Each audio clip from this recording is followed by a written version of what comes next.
What's good, YouTube? Masex back with another video, and today we're going to be looking at the running backs. My favorite position as a former running back. I can talk about running backs all day. It's my favorite position to scout, and because of that, we're going to be looking at 8 running backs. I'd say on a weighted scale, the Combine and Pro Days probably about 5% of what I factor in. Just to be honest, I'm not a big Combine guy. I'm more of a film study guy, even more than analytics to a degree. So definitely we're about to get this started. Like and subscribe to support this channel. We're on the road to 2K, and I know I can get there before the end of this year. With the help of you guys, we got 8 running backs. We're less than 2 months away from the draft. I'm excited because I'm a football head and stuff like that excites the hell out of me.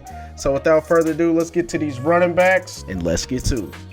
All right, starting things off with number 8, I got Taj Brooks out of Texas A&M, listed at 5'9", 214 pounds, which is what he was listed at the Combine. In all likelihood, he plays closer to 225, probably shedded about 10 pounds to run a faster 40. I think Taj Brooks is a day 2 running back, PFF score of 82.7. An under the radar guy. You don't think about running backs from the Big 12 period, but you definitely don't think about NFL caliber running backs from Texas A&M, but I think Taj Brooks' film reveals that he has what it takes to be a solid starter at the next level. To me, Taj Brooks has above average athletic traits, and he has excellent running instincts and physicality, one of the more physical running backs you're going to find in this class. He's like a bowling ball, very good at finding cutback lanes, tight quarters, and what stood out to me mainly is his ability to fight for extra yards. He doesn't have the Christian McCaffrey top-end speed, Devin A-Chain top-end speed, but he's a type, if it's blocked for 4, he's going to fall forward and give you 5 or 6. So when I'm watching film, I'm always looking at the running back's feel and vision. And there were some games in particular where you could tell the patience, the vision to set up blocks and create those explosive cutback lanes. And I feel that with his above average athleticism combined with his natural explosion and power, he's going to be a very serviceable running back. May not be a 3-down back at the next level, maybe like a David Montgomery on 1st and 2nd down. And like I mentioned earlier, he does lack true top-end speed. There are many cases where he's got hawked down from behind. Had over 600 touches as well his last 2 years, which he's shown that he can be a workhorse back, but you always, when projecting forward, it's something you have to be cognizant with as far as long-term health. I think he boosted his stock anyways over the Combine, but Taj Brooks is one of my top 8 running backs, and if put in the right system, he's going to be a very serviceable running back at the next level. My number 7 running back is Quinshon Judkins out of Ohio State, listed at 5'11", 221 pounds. One of the more popular running backs on this list as he went to Ohio State for his true junior year. First 2 years at Ole Miss. Crazy freshman year. SEC Rookie of the Year. Sophomore slump. Transferred to Ohio State. Has a great season and wins a national championship. In the NIL transfer every year era, I think this is an example of how you do things. He's an athletic freak. He's over 200 pounds. Ran a 4.4 at the Combine. And when you blend that size and athleticism together, GMs are going to fall in love with that. Definitely played itself, I feel, in day 2 discussion. Running backs as a whole did have a renaissance last year with guys like Saquon, Derrick Henry, Josh Jacobs. So I think the value of running backs are going to be pushed up this year anyways, especially with the deep class. Quinshon Judkins is an example of that. I think if he's in a gap-heavy run scheme at the next level, that's where his natural skill set will thrive the most. He creates after contact, which is what you're going to love at the running back position. He's one of those running backs that you can give the ball to 20 times, and over the course of a game, I feel he's going to wear down the defense. Doesn't have the breakaway speed, that top-end speed, but he did exemplify at the Combine that he does have quick acceleration and burst with that 4.4 24/7. I would like him to create a little bit more on his own. A lot of one-man tackles surprised me a little bit more than what I was thinking, just given his size and play style. Doesn't really create a lot on his own in the open field. 220 plus, running a 4.4, has a blue chip resume and background. Polarizing prospect. I've seen some people have him as high as their top 3 running back,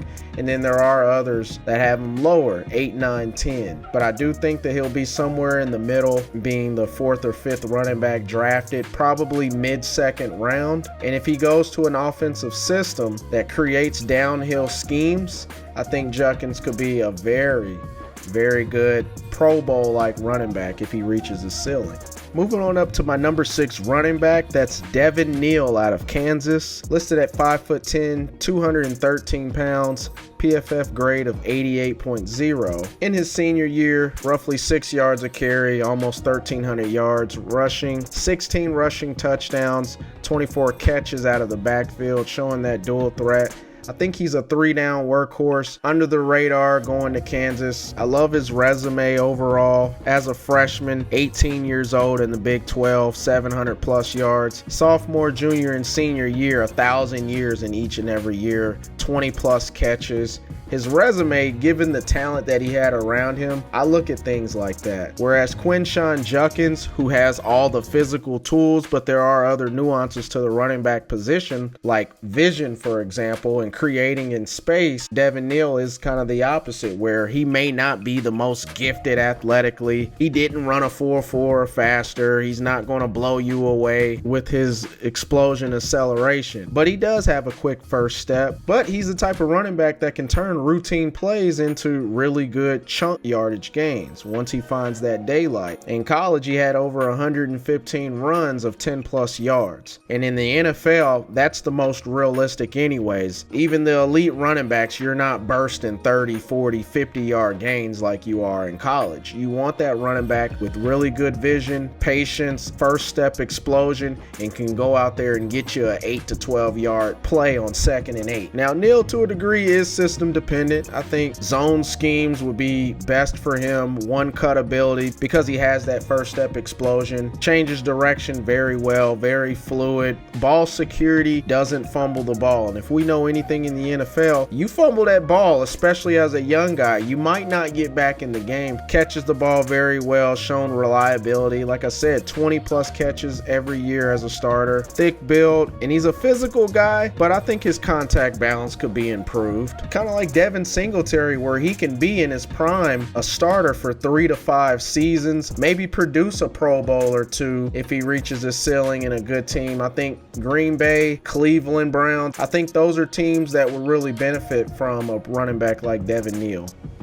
All right, now we're in the top 5, and at number 5, we got my man TreVeyon Henderson out of Ohio State, listed at 5'10", weighed in at the combine at 202 pounds. This true senior, hell of a 4-year career at Ohio State, burst into the scenes, over 1,300 yards as an 18-year-old true freshman. Sophomore and junior year, combination of injuries and just other things that may have gotten his way mentally. Didn't have the best years, but still solid overall. And then this past year, his true senior year, along with Quinshon Judkins, probably the best 1-2 tandem in the nation, with over 1,000 yards, 27 catches, and like I said, he was in that 1B role with Quinshon Judkins. TreVeyon Henderson, one of the more explosive running backs on this list, but TreVeyon Henderson, one of my favorite running backs in this entire class. A lot of us thought he was going to come out as a junior, kind of shocked a lot of people coming back for his true senior year, but I think it was great, and he got a national title out of it. The world got to see what his skill set is like over the college football playoffs, taking screen passes 70, 80 yards to the house. Very efficient this year, over 7 yards a carry, behind a pretty decent offensive line. Didn't have to carry the entire workload, but just projecting forward, I think TreVeyon Henderson has the skill set to be a 3-down back with his speed, his explosion, first step quickness, above average vision. But when I say he has good hands, he actually has legit good hands. It's not just taking little dump passes and going 8 yards after he catches the ball 2 yards away from the quarterback.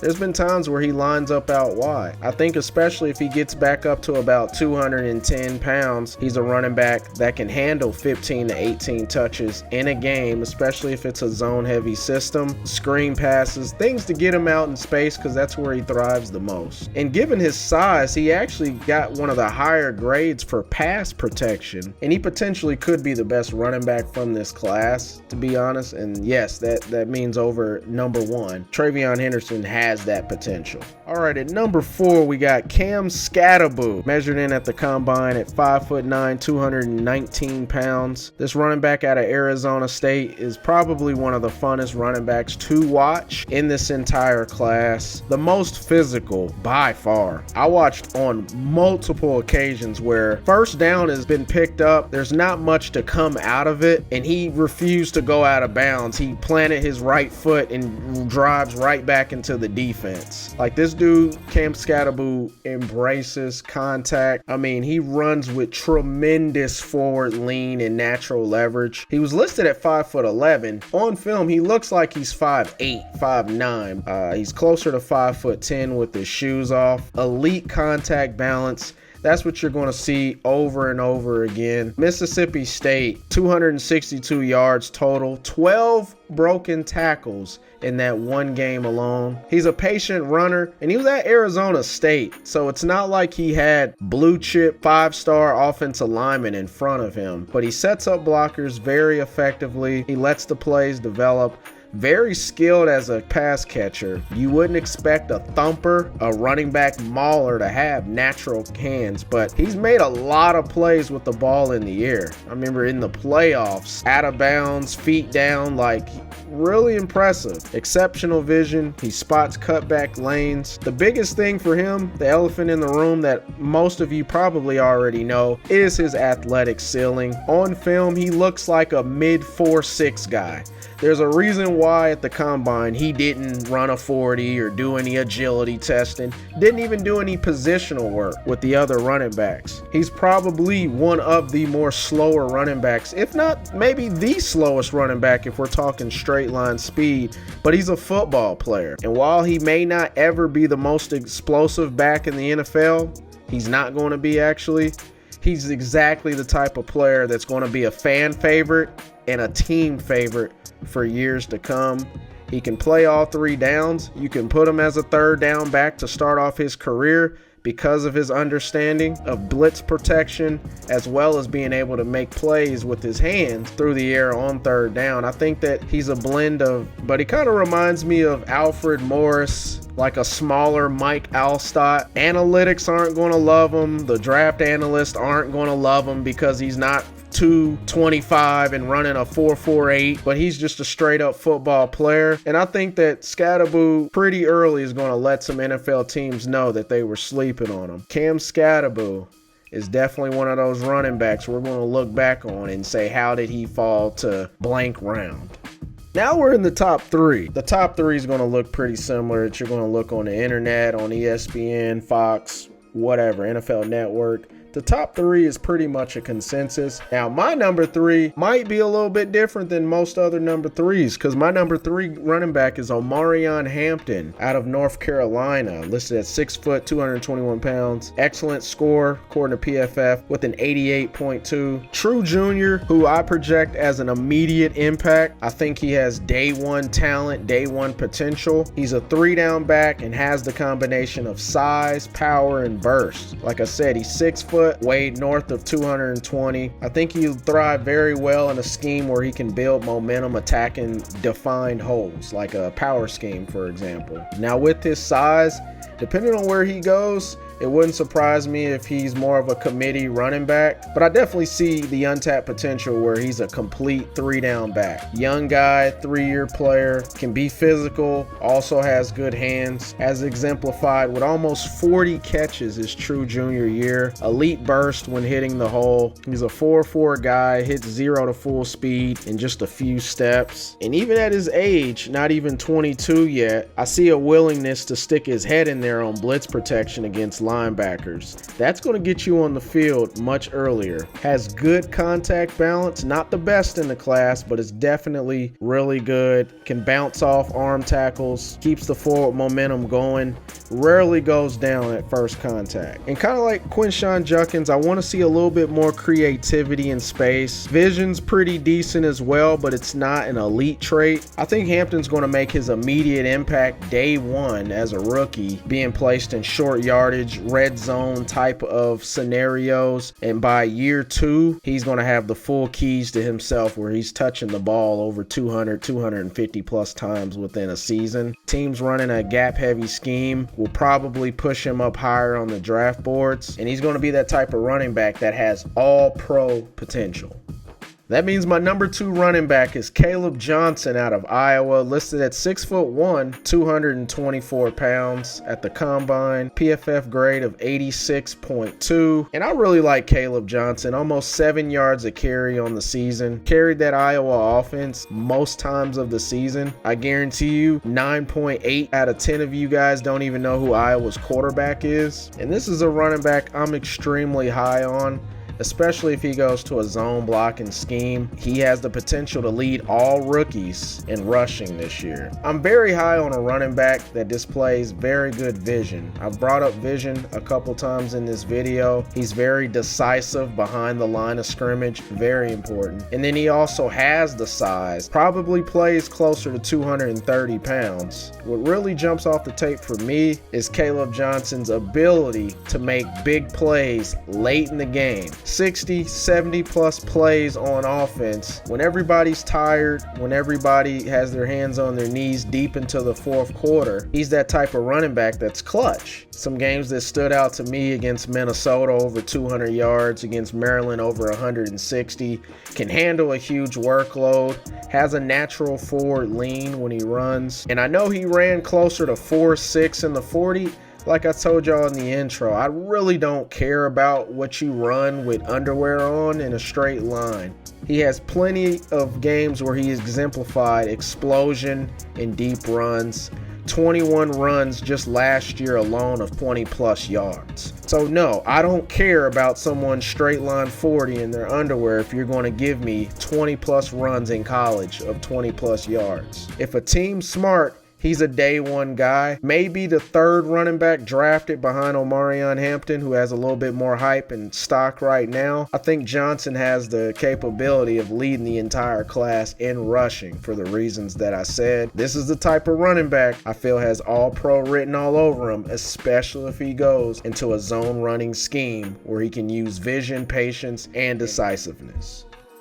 And my number 1, my top running back of this class, none other than Ashton Jeanty out of Boise State. 5'8", weighed in around 211 pounds at the combine. Elite PFF grade, almost 95. That's actually the highest that I've seen from PFF since I've been doing this. Obviously number 1 in the entire nation. Ashton Jeanty, there's really nothing I can say that you guys haven't seen or heard at all, unless you're completely new to football, in which I appreciate you using my channel as a way to learn more about football. But Ashton Jeanty is a generational running back. He honestly reminds me of Barry Sanders. He's a more compact frame coming out of college than Barry Sanders was, but his contact balance is probably one of the best I've literally ever seen. You will not tackle this guy with your arm. Now in the NFL, it's a little bit different. Tackling's a little bit better and more consistent. The speed is a little bit different.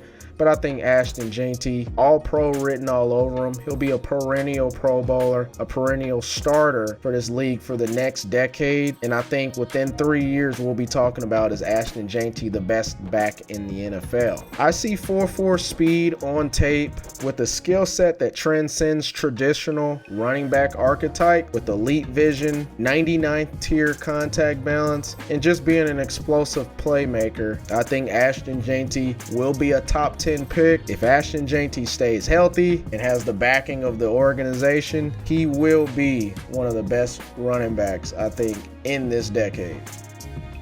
All right, there you have it. Told y'all I had 8 for y'all. 8 running backs because I love talking running backs.